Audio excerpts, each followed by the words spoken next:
Here's why Jacaerys' role in the war is more important than fans think.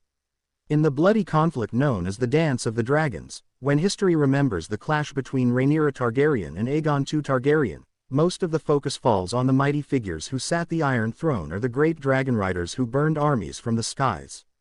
Daemon Targaryen, the Rogue Prince. Aemond One-Eye and his monstrous Vhagar. Rhaenyra herself, the Black Queen. These are the names that dominate the story. But hidden in plain sight is another figure whose role in the war is far more important than most fans realize. Prince Jacaerys Velaryon, the eldest son of Rhaenyra and her chosen heir.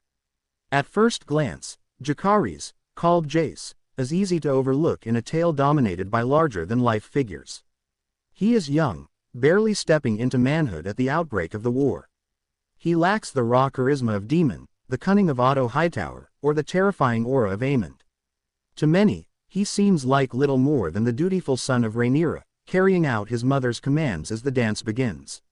But when we look deeper, Jacaerys' role in the war emerges as absolutely vital, not just to the Blacks' strategy, but to the very survival of his family's claim. Without Jacaerys, the Black faction would have crumbled much faster, their legitimacy questioned, their alliances shattered. His actions shape the course of the war in ways far beyond his years, and his tragic fate only deepens the weight of his importance. To understand why Jacaerys matters so much, we first need to remember who he is. Born of Rhaenyra's controversial union with Laenor Velaryon, though widely suspected to be the son of Esser Harwin Strong, Jace carries the burden of legitimacy on his shoulders from the day he is born. The rumors surrounding his parentage hang over him like a shadow. Yet despite this, his mother never wavers in naming him her heir. To Rhaenyra, Jacaerys is not just her son, but the future of her line, the symbol of her claim to the throne. From an early age, he is groomed to rule, not simply as a prince, but as a king in waiting. This upbringing is crucial to understanding why Jace becomes so important in the war. Unlike his younger siblings, who still carry the innocence of youth, Jace grows up knowing he will have to fight for everything: his name, his honor, his mother's throne. That weight shapes him into someone far more mature than his years suggest. He is not reckless like Daemon, nor cruel like Aegon, nor consumed with rage like Aemond. He is steady, responsible, and willing to shoulder responsibility when others falter. That makes him indispensable once the war begins. One of Jace's most significant contributions comes in the realm of diplomacy. At the very outbreak of the dance, when Rhaenyra is crowned on Dragonstone, it is Jace who volunteers to serve as her envoy. While Daemon secures the loyalty of Harrenhal through intimidation and bloodshed, Jace takes on the more delicate task of winning allies with words. He rides his dragon Vermax across Westeros, appealing to powerful lords to honor their oaths to Rhaenyra. This mission, often overlooked by casual fans, is absolutely vital to the Blacks' survival. Think about it. Without the loyalty of key houses, Rhaenyra's claim would collapse before it even begins. The Hightowers, Lannisters, and other Greens already move swiftly to consolidate their power in King's Landing.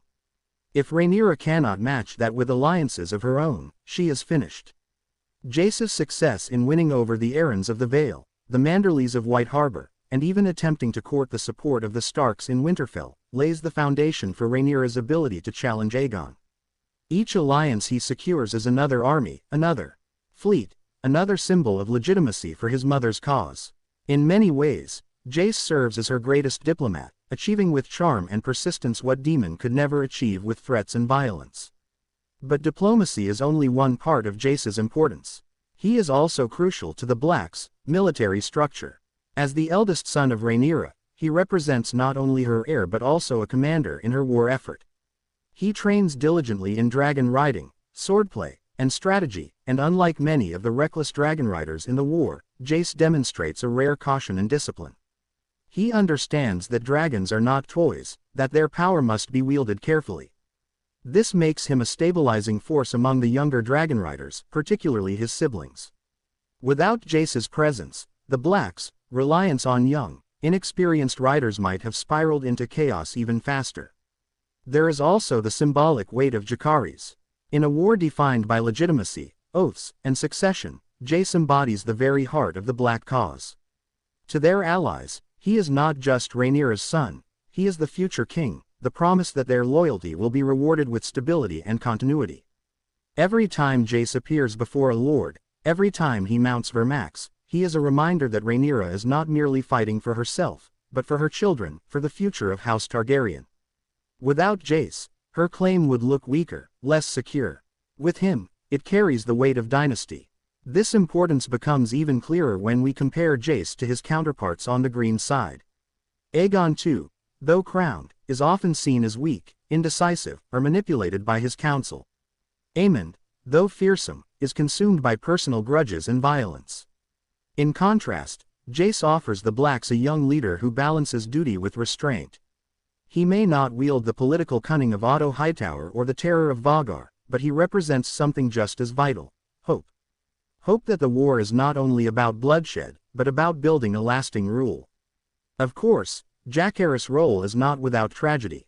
His mission north to Winterfell, though shrouded in mystery, has long fascinated fans. Some believe it was there that he secured House Stark's support, others that he forged bonds that would echo across generations. Either way, his journey demonstrates his willingness to brave distance and danger for his mother's cause. This is no spoiled prince hiding behind his dragon. This is a young man prepared to fight, negotiate, and sacrifice. And sacrifice he does. Jace's death at the Battle of the Gullet is one of the most devastating blows to the Blacks. As he leads his dragon Vermax into combat against the Valyrian fleet's enemies, his courage is undeniable. But his fall robs Rhaenyra of her heir, her most capable son, and perhaps her most loyal supporter. The loss is not just personal, it is political. Without Jace, the Blacks lose their diplomat, their stabilizing force, their symbol of continuity. The war becomes bloodier, more desperate, and more chaotic in his absence.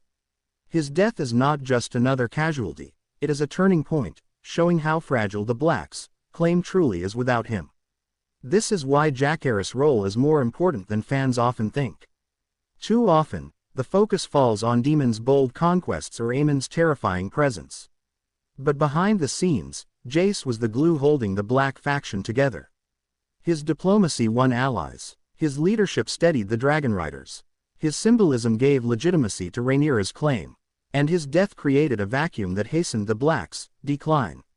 In a war of dragons and fire, Jace reminds us that words, loyalty, and hope are just as vital as steel and flame.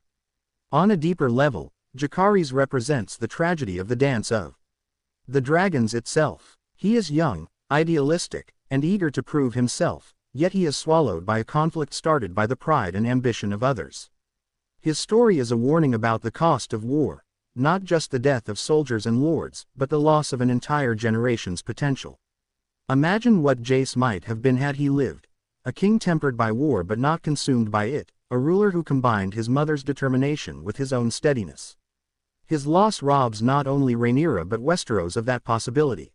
For fans who think Jacaerys is a side character, his role in the war proves otherwise.